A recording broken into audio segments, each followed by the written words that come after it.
Mint is still $15 a month for premium wireless. And if you haven't made the switch yet, here are 15 reasons why you should. 1, it's $15 a month. 2, seriously, it's $15 a month. 3, no big contrast. 4, I use it. 5, my mom uses it. Are you playing me off? That's what's happening, right? Okay, give it a try at mintmobile.com/switch. Upfront payment of $45 for 3-month plan, $15 per month equivalent required. New customer offer first 3 months only. Then full price plan options available. Taxes and fees extra. See mintmobile.com. This episode is brought to you by LinkedIn. Healthcare professionals can lead their careers with LinkedIn. Discover jobs by specialty, preferred shifts, and even desired salary. From mental health therapists to radiology technicians, it's now faster and easier for healthcare professionals to find the right fit. Learn more at linkedin.com/healthcare. Side effects may include faster job placement, improved work-life balance, and increased career satisfaction. Hey, this is Bill Simmons from the Bill Simmons Podcast, here to help you make the most of your summer with Michelob Ultra, a superior light beer worth playing for. Play for it with the guys when you're competing to see who can sink more birdies on the golf course, because winning tastes even better with Ultra on the line. Play for Ultra. Fill your fridge with Michelob Ultra this summer. Enjoy responsibly. Copyright 2025 Anheuser-Busch Michelob Ultra Light Beer, St. Louis, Missouri. This episode is brought to you by Chevrolet. Chevy certified service technicians are factory trained to fit your vehicle with the tires specifically developed for it. And with our tire price match guarantee, you get the best fit for the best deal. Let us do the work. Available on select eligible tire brands at participating dealers only. Offer ends 12/31/2025. Terms apply. See dealer for complete details. Visit Chevrolet.com/service to learn more. Gatorade is the #1 proven electrolyte blend designed to hydrate better than water. So you can lose more sweat and raise your game. Gatorade, is it in you?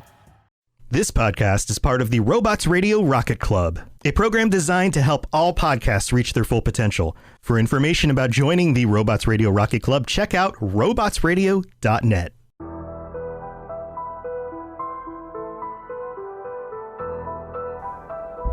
Hello, and welcome to the Assassin's Creed Lorecast. My name is Austin, also known as Teecup. And my name is Shelby, also known as Shecup.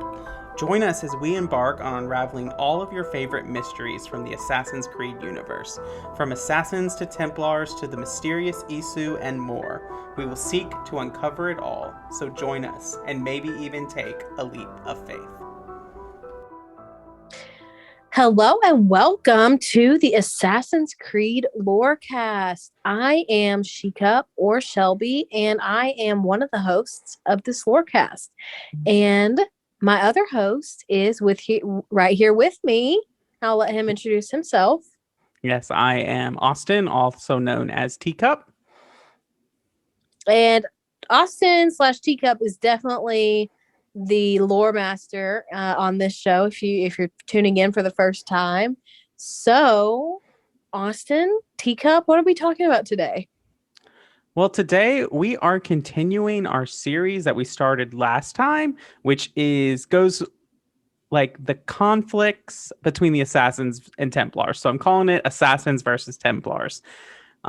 And today we are continuing. Last week we talked about the Mongolian conquest and how that played into the Assassin Templar conflict. Today we are talking about a much bigger topic, at least for European history, which is the 100 Years' War. That is a big topic. And it is named because it does last over 100 years. Yikes. Can you imagine, like, 100 years? Like, that's crazy. Yeah. So I'm going to do a brief, just cursory, very introductory, very 101 level overview of what the 100 Years' War is. And I want to stress that this is a very, very complex historical situation. There's a lot of factors going into this, and what I'm giving is very brief.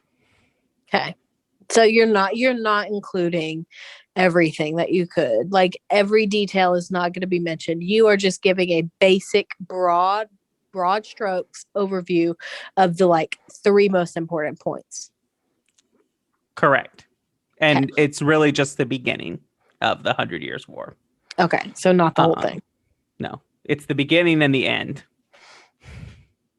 So this is a series of conflicts. So it's not one long, like drawn out war of 100 years of battles. It's a series of conflicts that enter into treaties and truces. The Black Death happens during this. The bubonic plague ravages Europe. And obviously, like, you're not going to have war isn't profitable when there's a plague going around. Really, I never would have known. Ask Russia. Oh, or sustainable, I guess is the better word. Not profitable, sustainable. You didn't like my joke. I didn't. I'm just gonna barrel on through. Anyway, so this is a series of armed conflicts between the kingdoms of England and France during the late Middle Ages. And so the years I have are 1337 to 1453. So that's roughly 116 years. And what, as I said, while not a continuous 100 years of conflict, it did last through 5 generations of kings on both sides. Which, to put that into perspective, for England now, if we went back 5 generations of kings, we're around George III or George IV. Long time. Yeah. So basically, 5 generations is almost how old the United States is. Right. And it's also like that long is beyond like living memory. Yes. Like there are people living at the end of this. Most of the people living in 1453 don't know anything about 1337. Like there's no one that they can go to and say, hey, grandma, what was it like in 1330? Like they can't do that. Yeah. And so, as I said, we're going to do this in the beginning. This conflict begins when King Charles IV of France dies without any sons, which is a big deal because there is no clear line of succession. There are many precedents on who could take the throne, no matter what system of monarchy you're talking about, whether you're talking about the German princes, France, England. It's a very complicated issue when your monarch dies without a clear named heir. And so his closest blood relative is the son of his sister, Isabella, who is King Edward III of England. And so obviously the English nobility want to get Edward on the throne of France because it's a good political move for them. And obviously the French nobility are like, immediately no. Absolutely not. And so the Isabella claims what's called proximity of blood, which basically is claiming that Edward is Charles's closest blood relative. And the French nobility basically just say, you're a woman and not here. You don't have a right to invoke this. So yeah, that's he doesn't get the throne. No, he actually ends up relinquishing his claim because the nobility and then who they name as king basically gives him some land. And then the next king decides to take that land back and it starts all over again. Of course. Classic. Yeah. And so this is a big thing. Like these are series of conflicts over stretches of land that England wants on the continent of Europe. This is a big deal because England is this powerhouse, but because of their geography, it's hard for them to influence and control what goes on the continent of Europe. And that's also because you also have major powers across the way in the Holy Roman Empire and what would be Germany and Italy, as well as France and Spain. So it's very hard for England to have any influence over the continent. So they want to have established cities so they can gain that. So that should surprise nobody, is that the Assassins and Templars are at the center of this conflict. So as we know from our History of Assassins episode, King Charles IV is under the influence of the Assassins. He is the one that the Assassins go to eradicate the Knights Templar in 1307. So when he dies, it's natural that the Templars want to put someone on the throne who is sympathetic towards them.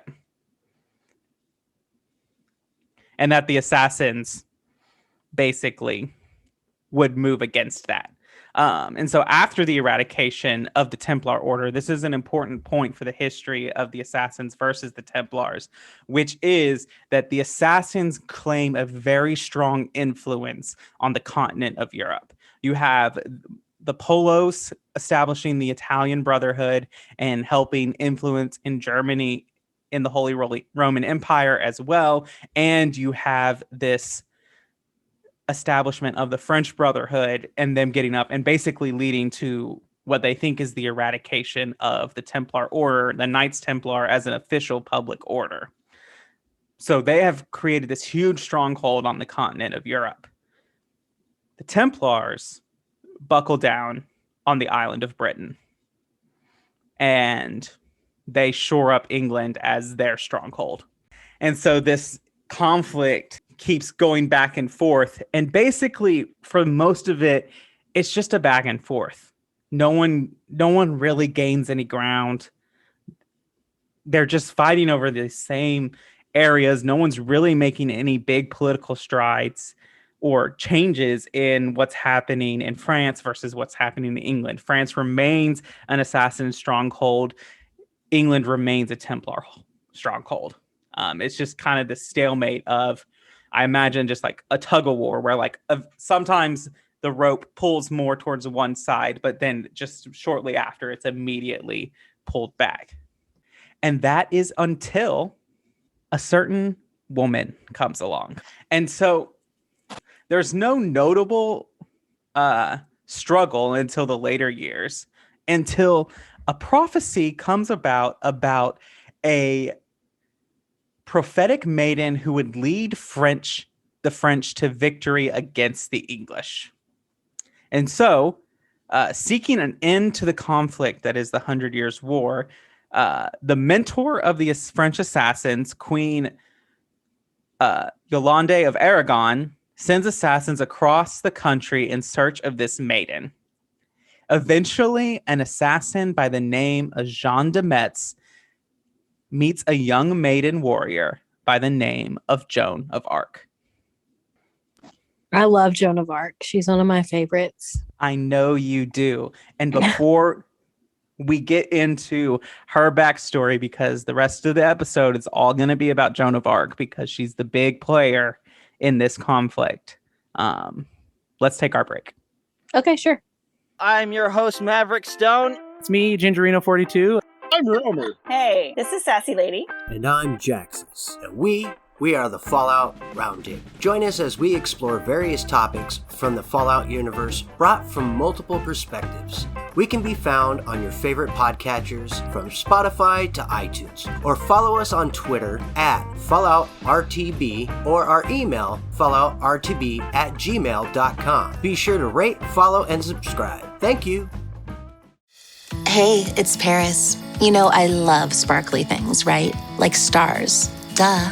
And thanks to Hilton and AutoCamp, I just slept under them.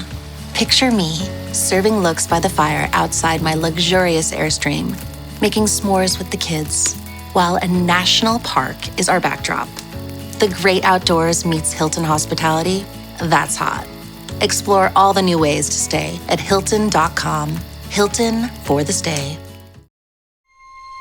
This episode is brought to you by FX's Alien Earth, the official podcast. Each week, host Adam Rogers is joined by guests, including the show's creator, cast, and crew, in this exclusive companion podcast. They will explore story elements, deep dive into character motivations, and offer an episode-by-episode behind-the-scenes breakdown of each terrifying chapter in this new series. Search FX's Alien Earth wherever you listen to podcasts. This episode is brought to you by Greenlight. Get this. Adults with financial literacy skills have 82% more wealth than those who don't. From swimming lessons to piano classes, us parents invest in so many things to enrich our kids' lives. But are we investing in their future financial success? With Greenlight, you can teach your kids financial literacy skills like earning, saving, and investing. And this investment costs less than that after-school treat. Start prioritizing their financial education and future today with a risk-free trial at greenlight.com/Spotify. Greenlight.com/Spotify. My cat Freddie loves to be brushed and cuddled. But stirring up his cat allergens meant sneezing and itchy eyes. Then I found Purina One Live Clear. It's cat food that reduced the major allergen and my suffering in as little as 21 days. Now, we feel closer than ever. If you have issues with cat allergens, you really need to try Purina One Live Clear. Try new Purina One Live Clear today. Purina One, a difference from day one. This episode is sponsored by Friskies, who would like to tell your cats hi. Now, if that didn't get your cat's attention, there is one thing that always does the trick. Just pour some Friskies crunchy food in the bowl and you'll hear those paws come running. Works every time. With so many Friskies choices, you can always bring your cats running from their secret napping spots. There's always more to explore. See for yourself at friskies.com or visit your local store. So, welcome to our break. This is our mid-section where we like to thank you guys, thank all of our listeners, and just highlight some important information that is not dedicated to the lore specifically. So, all news about the podcast happens here. So, it's important. So first of all, I want to remind you that if you leave us a 5-star review on Apple, we will read it out here on the show. So you don't have to listen on Apple. You just have to have an Apple account, which I think most people do. So if you have an Apple account, please review us and we will read it out on the show. And also, if you listen on Spotify, ratings are also super duper important. All of these things are really important because they help future potential listeners know that we're a good show, know that we're a quality show, know that we are a show that is still making episodes and that they're good episodes. So if you enjoyed this podcast and what we say, what we do, all of our episodes, please, please, please review us because it really does help. And especially since we are still a new show, I think we only have 5 episodes right now. It is super important to get those reviews out there. So I don't believe we have a review to read today. Is that correct, Austin? We do not.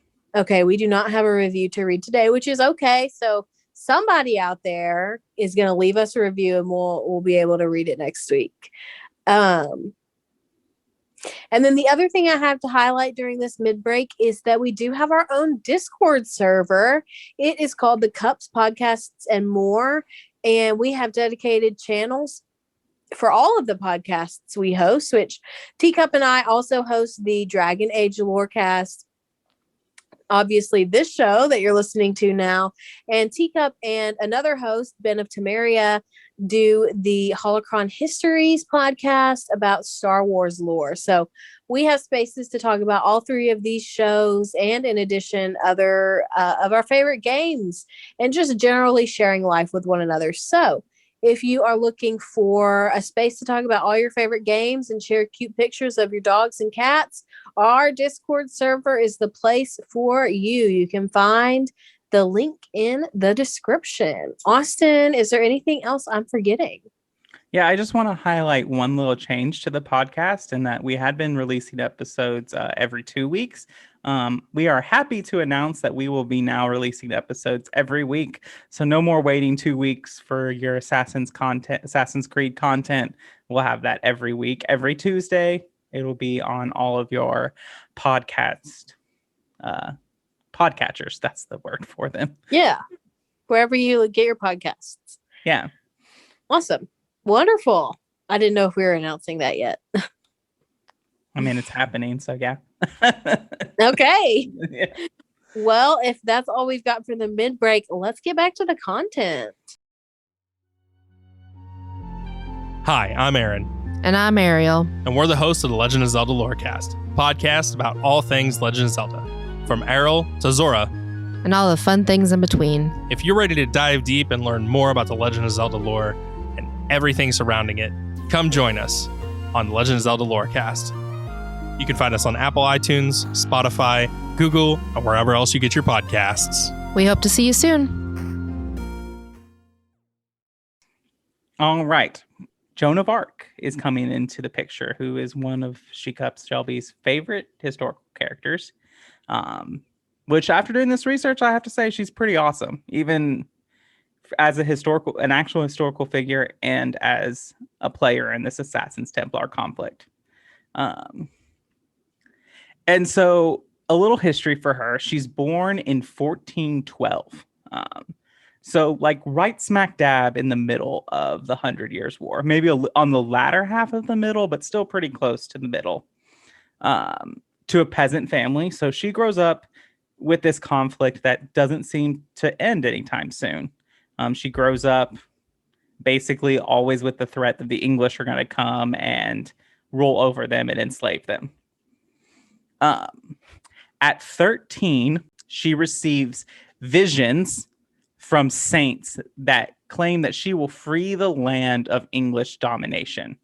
And so naturally after this, by her family and friends and the people around her, her behavior is noted as strange. She starts, acting like she's this chosen one, which is what she feels she is. And it's just people note that she's strange, which, Shecup and I host the Dragon Age Lorecast.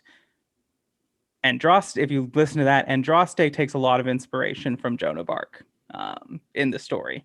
Would you agree with that, Shecup? Absolutely. And I also think to make this make sense a little bit more, you have to understand, like, she comes from a peasant environment. Like, she's not born in the city. She's not nobility. She comes from a poor farming family. And she's very much acting like above her station, so to speak. Like, poor farm girls, they don't get visions from saints. I'm sure like, who does she think she is? She got a vision, So right. It's to understand that when thinking about like how everyone doesn't take her seriously at first. Right. And she's also young. She's 13. And so it's also like, oh, you're just a 13-year-old kid who's doing this for attention. Yeah, you're just a girl. You're a 13-year-old girl who's unmarried. Like, what do you have to give to the world? Yeah. That's how people are going to look at her. Yeah. Well, she does gain the notice of someone from a more prominent noble family in France. She befriends a man by the name of Gabriel Luxart, who, after noticing her, he is her step cousin. I think that's important to note. Noticing her, he notices her with eagle vision, which, for those of you who are either new to the Assassin's Creed story, maybe you started with Origins, or the eagle vision is a special sense that people with Isu DNA contain that allows them to, it's really complicated, but like you can sense the intentions of people, and you can sense, like, you detect their aura, or you can notice patterns and secrets. It's used for a lot of things. Desmond Miles uses it to figure out the code on a keypad because he can see the fingerprints. In the games, you can distinguish, okay, who's a good allied character, who's an enemy character. You can sometimes see through walls. You can see like paths to climb up. It's just like a heightened sense. It's often called the extra sense, the sixth sense that the Isu have, which is called the sense of knowledge, which makes sense. Like, it's this, you gain this sense of knowledge. So Gabriel Luxart basically sees Joan of Arc in eagle vision, and he then kind of pledges and agrees to help her with what she calls her sacred quest. and she wants to be taken to a French captain by the name of Robert de Barricourt, something like that. I don't do French, but that was my attempt. Naturally, because Joan of Arc is this peasant girl, as Shecup said, he refuses to meet with her, which, Shelby, does that surprise you? Not at all. And I know y'all can't see me, but I was over here rolling my eyes when he said that. Yes. So disheartened, Joan goes back to her town. And she actually becomes involved in a lawsuit because she refuses to marry her fiance, claiming that she never agreed to it, which that would be a big deal. And, I'm not a big medieval historian, but I know that Shelby has given a little bit more hat, so she could probably give a little bit. You want to give a little insight to like what big a deal this would be for her to claim that she never agreed to this betrothal? I mean, I think the bigger deal is that she is trying to get out of the marriage, or the potential marriage, because like that's her duty as a girl in this time period. This is what she's supposed to do. This is like the two choices that women have back then are to get married and become a mom and have a bunch of children and take care of your house and your home, or go and become a nun. Those are your options. And she definitely forges a new path, not one that a lot of people follow, but one that is unique to this time period. So after this, Joan of Arc tries several times to get the French captain's opinion, met with failure. She becomes very depressed, very disheartened for all of that, until a point where a fated encounter happens and she meets Jean de Metz. And during an impassioned speech, Joan of Arc's aura began to radiate, and de Metz recognized her as having precursor, or Isu, DNA, and pledged to protect her from then on out. Now, this is a big deal because we know that there are certain individuals that contain a higher amount of Isu DNA than the rest of us. They often have the triple helix DNA. They have the power of eagle vision, sometimes even more extraneous DNA. And Joan of Arc is the highest recorded person who has the highest amount of precursor DNA. For kind of things, it's like she is the highest midichlorian count, if we're talking Star Wars. Like, can I ask a question? Yeah. So if she lives in the 13 or 1400s, how do they know what her DNA was? This is kind of like a retrospective of what they recognize, but remember that the Order of Ancients was hunting people who had precursor DNA or Isu DNA. They might have not called it that, but they were hunting and using that from the very beginning. They wanted to control that, and they recognized these individuals as individuals with power. And so there's a little bit of an asking kind of like to suspend disbelief, because that the Templars and Assassins kind of hold this secret knowledge about how the world really is. And so the members are trained to recognize this kind of stuff. It's kind of like how Altair knew that Genghis Khan was using a piece of Eden for his conquest, because he's already familiar with the tech and everything. So basically what you're saying is they already know about DNA back then. Sort of. It's more, like I said, I'm using kind of a 21st century lens to describe what is happening. But sure, de Metz probably didn't say, oh, you have precursor DNA. Right. I'm just saying they understand those concepts more than we actually did at that time period. Correct. Okay. Which it might be like they would understand like how how like like hereditary stuff works. Genetics. Genetics, sorry. And so, I mean, they knew that. I mean, I guess in some way they knew, not to marry brother and sister. So they had some like knowledge of Right. what to do. Okay, I was just curious, but let's continue with the actual content. So I have a quote from Joan's speech that inspired Demetz to pledge loyalty to protect her. And I think it gives us a context of her character. And it's important to note that Joan of Arc is a canonized saint for, I believe, both the Anglican and the Catholic churches, which is a big deal, which means that she's considered a very holy person by both of these churches, which is a big deal to religious history. Yeah, and you basically to become a saint, you have to live a holy life and have proof that you've done a miracle, at least one. Mm-hmm. So it's a really big deal. More of a big deal for Catholics than others, but it's a really big deal for them. Yes, but she is also one of the few women that are canonized as a saint in the Catholic Church. She's not the only one, nor is she the first, but she's one of the few. There's actually quite a few female saints. A lot, actually. Mm-hmm. So she says, "I was born for this. There's nobody in all the world, neither king nor duke, nor any kingdom, who can recover the kingdom for France. This kingdom will have no help, if not from me." Wow. I've never read that before. It's really impressive how confident she was. Yes.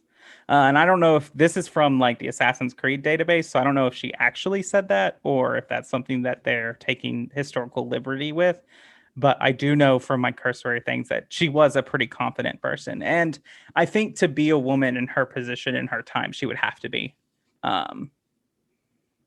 She would have to kind of take that to sever far, because the confidence, I think, would make the men who seek to control her take pause, because they wouldn't be expecting it. I don't know how you feel about that. Yeah, I absolutely agree with that. I was looking up whether that quote was authentic or not. Oh. So, Joan of Arc is eventually referred to the captain's liege lord, which this story will make you laugh, Shelby. The Duke Charles of Orléans, who was expecting her to perform healing or some type of miracle after hearing about her. But instead, she scolds him for having a mistress and requests aid from his son-in-law instead of him. That's hilarious, and I totally support it. Yeah. It's a very, on brand. Yeah. And so after this, Joan kind of moves about for several battles with the English army leading the French army. And at this point, the English have kind of gotten themselves some French allies, so they're a little more dangerous to France than they were earlier in the 100 Years' War. But during this time, Joan is led by what she calls the voices, which she thinks are the voices of the saints she had visions of. The assassins and Templars stipulate that it was the voices of her Isu ancestors speaking to her. But they lead her to a sword of Eden. And she then uses this piece of Eden to aid her in various conflicts, specifically the Battle of Orleans, which is the battle she's most famous for. That conflict and winning that conflict in the 100 Years' War of the Battle of Orleans. And so she does that. Naturally, we now have a piece of Eden involved. And so this basically puts a target of Joan of Arc's back from the Templars. They want this piece of Eden. The Templars want pieces of Eden to control the world. They think that they're having that. I'm just hearing the Jaws soundtrack in the background, dun dun. Yes. And so Templars, both in the English and French armies, plot to have Joan captured and burned at the stake on charges of witchcraft. which is what happens in real history. However, that's not the end of the story for the Assassin's history. You're giving me a face. I was just going to say something, but I'll wait until you finish it. Okay. The Assassins plan for someone to take Joan of Arc's place. Her maid, Fleur, volunteers, and Joan escapes and lives her life hidden in the countryside, where she presumably dies of old age. She also marries Gabrielle Loxart and produces one child. And that's the end of Joan of Arc. It's really interesting because in real life, the leaders of France are basically like using her, like, okay, do this for us. And then they turn around and betray her. So it's kind of interesting that a similar political situation is happening in the Assassin's Creed. And I mean, of course, they're probably drawing from history, but it's very interesting. Yes, I think it's interesting to have her live. Which when we move into Legacy, I'll talk about why I think they chose that to take that liberty. It's an important thing that has become in the later games. But yeah, do you have any overarching thoughts about Joan of Arc? Well, first of all, I'm glad she's included in Assassin's Creed because I think you're right. She is I don't want to like say, oh, she's the most important, blah, blah, blah. But I do think that she's a really important person that a lot of people look up to. And I know that like when I first learned about her, when I was a young kid, like I've always loved history. And I was like, oh man, awesome. There were like girls and women back then who did important stuff. So I think that for that reason, it's exciting that she's included. So, yeah. And I think that, like, of course, she's an assassin. It fits with her character and who she is, that she would fight for this freedom and that she would never join the Templars even if they asked her or offered it to her. Because as you can see with the noble who expects her to perform a miracle, she's not going to tolerate any type of injustice. Injustice is never okay, no matter what the means. What your end is. Yeah, absolutely. Oh, and I did Google about that quote, and it looks like her statement, like the first sentence of it, is authentic. Like I was born for this. She probably actually said that, but I don't know about the rest of it. So, we got two things I want to talk about in regards to the whole thing. The first thing I want to talk about the legacy of this conflict into the overall Assassins conflict. I think what this does is this highlights that the Assassins and Templars really haven't gone away from this Isu obsession that the Order of Ancients and Hidden Ones started with them. Like, it's not something that they were able to shake, and even Alfred of Wessex wasn't able to shake it completely from the Templars. Right, and it's been like thousands of years, right? A couple 500, because Alfred is like 700, 800. No, I'm sorry. I meant from the Order of Ancients. Like, that's right around like 0, right? The year 0. Yeah. Give or take, plus or minus 20 years. Right. Yeah. So like that's 1,500 years is a long time to be obsessed over something. Yeah. And like if a reformer like Alfred the Great can't get it out of the Templars, no one is going to be able to. Because from what I know of him, he was a very convincing man. And persistent. Yes.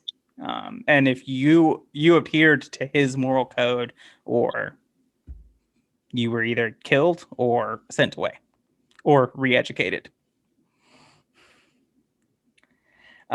So yeah, like this just shows that they're still obsessed, because like the conflict is such this pull back and forth and no one really making a move until a piece of Eden gets involved. And then you see results, you see movement fast. Once that piece of Eden is there, all bets are off. The Templars are coming for Joan of Arc, and the assassins have to protect her. Which, of course, they are, because they're singularly focused on that. Yes, because the Templars believe that the piece of Eden is their pathway to world domination. Of course it is. Yeah, that is their goal. They can use those to dominate the world and bring about their perfect ideology. Another thing that this highlights is something that's actually established in Assassin's Creed Odyssey, especially the DLC Legacy of the First Blade, which follows Cassandra Eaglebearer meeting Darius of Persia, which we know is the assassin who is the first recorded use of the hidden blade. And through that, we talk about the importance of the Isu hybrid bloodline. So Cassandra comes from what is often referred to the bloodline of heroes. And when you think of like heroes, we're talking about like the classic Greek heroes, Hercules, Perseus, Theseus, like all these classics from the mythology. They were all Isu hybrids. And so, yeah, what'd you say? I just said that's fascinating. I haven't gotten there yet, obviously. Yeah. So Cassandra is the granddaughter of King Leonidas, who is the Spartan king who held off the Persian advance with 300 men. Based on the movie 300, like she is his granddaughter. And so she has this lineage of kings. And the spear of Leonidas is a piece of Eden that Cassandra uses that gives her power. And so Cassandra is often taught both by her mother and by Darius that it is important that she continues her bloodline. And so whether or not she chooses to, like she's in love with Darius's son, or that she does it out of necessity, they eventually produce a child who, through events or things, they escape Greece and head to Egypt to eventually one of their descendants is Aya of Siwa. Wow. Owen Wilson voice. Yeah. Wow. So, and this is a big deal because Aya is both a descendant of Cassandra Eaglebearer and Darius of Persia. That's insane. Yes. It's a big deal. And they talk about this connecting, this bloodline that connects, Desmond has this bloodline. All of these assassins that we follow through these games have some connection to this bloodline. So the fact that they have Joan of Arc live and pass on her Isu DNA with another person who has Isu DNA, because Loxart can use eagle vision, so that implies that he has Isu DNA, just shows that there's still this importance of like continuing this Isu bloodline, and the assassins seemingly always have a play in helping continue that bloodline. And now I don't know if Aya ever has another child to pass on that bloodline or not. My guess would be no, that the line of Cassandra ends with Aya, because I don't see Aya having another child. I don't see her willingly going through that again. I definitely don't. I wouldn't see her and Bayek having another child together. No. But maybe she did with someone else. I could see that. Yes. And, like it is later, contraception isn't reliable. It's possible it just happened.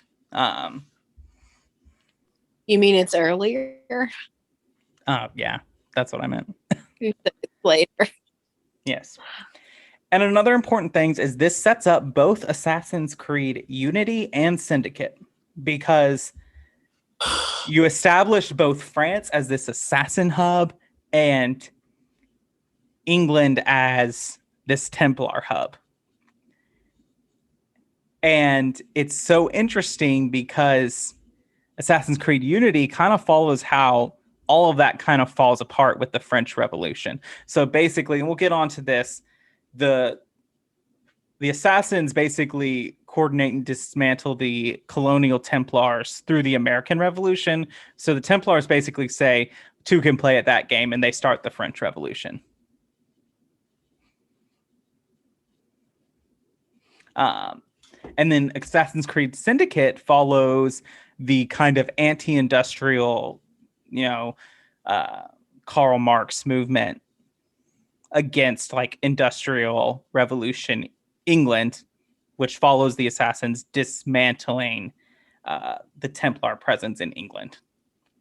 And so neither of those stories really happened without the kind of establishment that happens in the 100 Years' War. Right. It's so interesting how these things have such a long-lasting impact. And it's also interesting to me, like, it's a very convenient writing device that they would set up, an assassin country versus a Templar country, between two countries that like already have massive animosity and hatred toward one another. Yeah. And of course, the 100 Years' War has huge implications for the Assassins Templars, because in real history, like if you want to know why France and England have so much conflict, I mean, it starts before the 100 Years' War, but look to the 100 Years' War, and that's where you really get the bulk of their conflict with one another. Well, Austin, do you have anything else to add? I don't. That's really this conflict. All right. Well, thank you for listening to the Assassin's Creed Lorecast. We'll see you next week. All right. Thank you. Thanks for listening to the Assassin's Creed Lorecast. You can find us on Twitter at Assassin's Creed Lorecast, or you could talk to us on Discord in the Robots Radio Discord or our personal Discord server. Both links found in this episode's descriptions. Thank you for listening, and always stay to the shadows to serve the light, Assassins.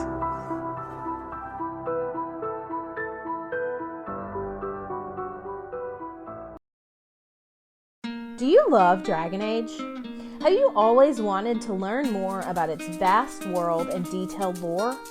Are you still attached to your hero of Ferelden, even a decade after Dragon Age Origins came out? Or maybe you're a newer fan, still discovering a new tidbit or quest every day. Well, either way, the Dragon Age Lorecast is the podcast for you.